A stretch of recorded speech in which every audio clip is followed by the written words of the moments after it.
Man, let's get this straight from the start. I've been in the stock market for years. Out of the hundreds of investors I've seen, the sentence I hear most is this compound interest thing feels like a lie to me. And they're right, too. Because the truth is, nobody tells you the first 8 years are going to be rough. That compound interest thing Einstein called the eighth wonder of the world is genuinely magical. It's the one every wealth video skips past in the first 5 minutes. It's the one your mom and dad mumbled about when they opened your first account. But that magic comes very late. You invest $500 to $600 a month consistently. You check your account every month. At the end of a year, when you see your return is only $80, you start thinking, this thing is for people with big money. For someone starting from zero like me, this just won't work in a lifetime. I felt that way for years, too. Until I noticed something I started calling the 8-4-3 rule myself. Here's the thing. When you invest consistently, reaching your first big milestone takes about 8 years. Doubling that number takes only 4 more years. Doubling it again takes just 3 more years. 8-4-3. Your contribution never changes, but the time keeps shrinking. Because compound interest isn't slow. It's backloaded. The gain is hidden in the later years. You just can't see it from where you're standing right now. Let me give you a concrete example. Imagine you're investing $10,000 a year, about $833 a month. You're getting an average 12% return, a bit above the stock market's long-term average, but a realistic number. And you start from zero. By the end of 8 years, the total money you've put in from your own pocket is $80,000. But your account has grown to $123,000. That means the gain from compounding is around $43,000. Not bad, but not something that's going to make you rich either. Now, let 4 more years pass. By year 12, your total contribution is $120,000, but your account has jumped to $241,000. In 4 years, your account has almost doubled. Your compounding gain has shot up to $121,000.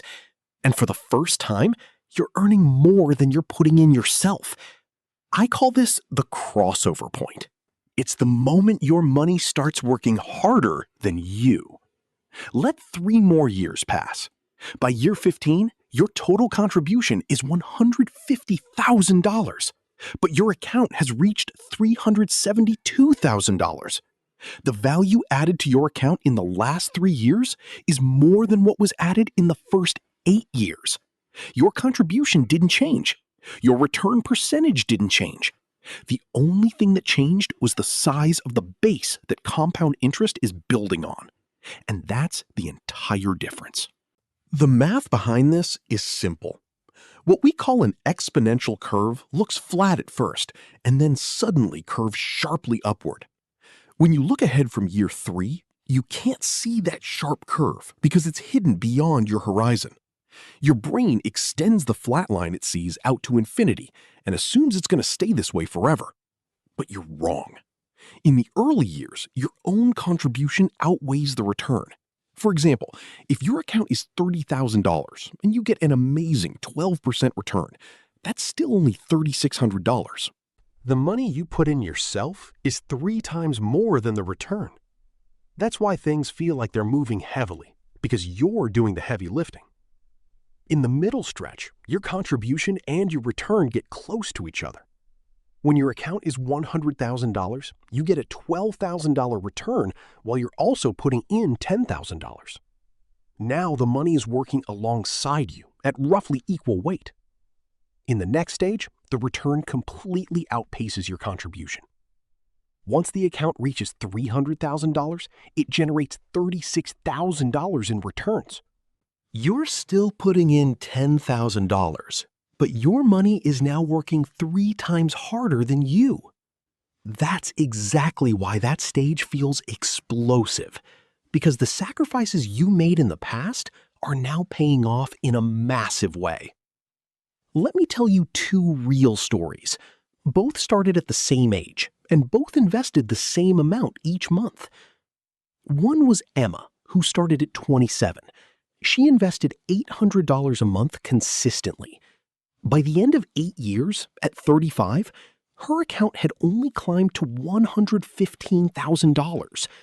While her friends around her were buying houses and changing cars, she kept asking, where is this money even going?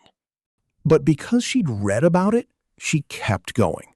By year 12, at 39, her account passed $235,000. She felt something had shifted because her annual return had now surpassed her annual contribution. By year 15, at 42, she'd reached $380,000. She saw that the last 3 years had added more value than the first 8. She finally understood that compound interest really was magic. It just took 15 years. The other story is Jordan's. He started at the same age with the same money, but lost his patience after 5 years. His account was only $55,000. Thinking, at this rate, I won't have anything saved up until I'm an old man. He stopped investing. He didn't pull his money out of the market, but he stopped adding to it. That $55,000 grew on its own, and 15 years later, at 42, it reached $170,000. Not bad, but it looks tiny next to Emma's $380,000. The difference is exactly $210,000. Both started from the same point. Both put in the same money for the first 5 years. The only difference was that Emma patiently pushed through those boring early years, while Jordan gave up right as he was approaching the turning point. The same pattern applies to your career too, man. In the first 8 years, you build skill and credibility. Raises come slowly. You wait years for a promotion. You see your senior colleagues' paychecks and think, I'm never going to catch up. In the next 4 years, the skill you've built starts bringing in higher income. Your skills start generating opportunities. In the following 3 years, senior positions open up. Equity compensation kicks in. Consulting opportunities show up. Your earnings shoot up dramatically. And most people quit their career and their account right before this explosion hits. So here's what I'm telling you. Don't look back and feel bad about how much you've earned so far. Look forward instead. Calculate where your current contribution rate is going to land you in 15 or 20 years. That forward-looking projection almost always looks far better than your backward reflection. Your wealth is already mathematically locked in. You just haven't reached the point on the timeline where you can see it yet. 8 years feels like an eternity while you're living it. 4 years feels significant but doable. 3 years flies by in the blink of an eye. And suddenly, you find yourself sitting on an account that's producing far more than your contribution every single year on its own. Wondering why everyone else doesn't get this. Compound interest isn't slow, man. It's backloaded, and the magic is real. It just tests your patience.